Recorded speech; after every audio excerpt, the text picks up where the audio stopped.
镜头转来国内来关心宜兰头城一间民体厝，伫昨下晡5点外发生起爆，警消赶到现场，有救出一个69岁家己大的乌子桑，伊是姓詹的乌子桑，规身躯60趴的烧烫伤，意识清楚，赶紧送病院急救。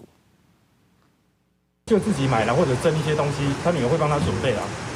他就是简单的加热的东西啦。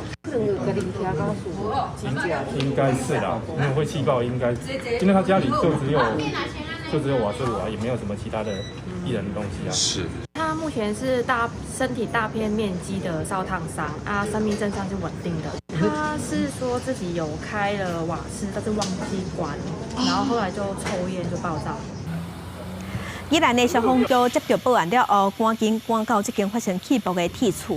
消防人员到位的时，现场已经无火啊。因为69岁姓詹的乌子桑，伊是家己一个人大，伊坐伫厝内涂骹意识清楚。消防人员赶紧甲伊送病院。医生是表示，伊有60趴极度的烧烫伤，受伤的所在以头壳、面、骹甲手这所在较严重。